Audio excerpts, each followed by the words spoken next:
So here's my thinking. First of all, we've got a tag, or actually, a person that I would consider a nit raising from early position. So I gave his range to be any kind of pocket pair, king queen plus, and ace jack plus. What do you think about that range? You Like said, what was it now? King, queen plus? pretty much any pair, ace jack plus, and then king queen. Would you add For anything? 14-11, I guess that's probably about right. So I mean, he might raise ace 10 suited, and he might raise king jack suited. I think Doesn't that look kind like of a he does, player though. is going to avoid suited connectors. Yeah. No, I agree. If he's playing, if he's a 14-11 overall, Yeah. then he's really only playing. He's playing a lot tighter than that under the gun. Oh yeah. I agree. So that's 11% of hands. Now, on a king 9-8 flop, if we look at hands that really hit this flop hard, well, first of all, I think this is the kind of flop he's going to be continuation betting with his whole range. Yeah, I agree. And I think that's a really, really important thing. If the flop was something like 7-9 jack, well, if it's 7-9 jack, I have a set. But let's say it's something like 8-9 jack, and he continuation bets this flop, then I'm probably going to fold. Because that kind of flop, I don't think he's going to be continuation betting with his whole range, because he'll expect me to have hit a piece of that flop if I'm calling him pre-flop. But if it's king high, king 9-8, I think he's going to see, like, I think he'll bet all his pocket pairs and his ace jack, his ace queen type hands on there.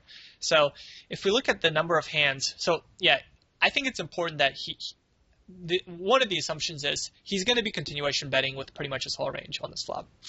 The second thing is you look at the hands that hit this flop hard, which 8s, 9s, and kings, obviously, and there's 9 different hand combinations of those 3 hands.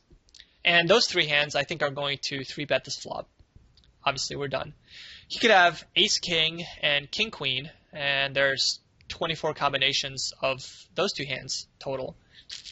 I don't know how happy he is with king-queen on this flop. So I don't think he'll fold, but he I might. don't think he'll fold. I guess there's a chance he'll fold. Ace-king, he's probably not going to fold. And pocket aces, obviously that's a hand that's going to continue. And then he can only have 2 flush draws, and that's ace-queen of diamonds and ace-jack of diamonds. So there's only 2 different hand combinations there. So Right. when we look at all the hands he'll continue with, that's 41 combinations, or 29% of the 142 combinations that he can have pre-flop. So I think he's going to be bet folding with 61% of hands here. Now, there's 375 in the pot once he bets, and I raise it to, I'll make it 450. 71%, right? Yeah.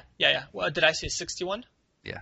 Sorry, It's okay. I'm a math major, undergrad, and then I have 2 graduate degrees in math education. So I continue making these 2 plus 2 I is just 5. know I got confused there. I was like, wait, so that's all.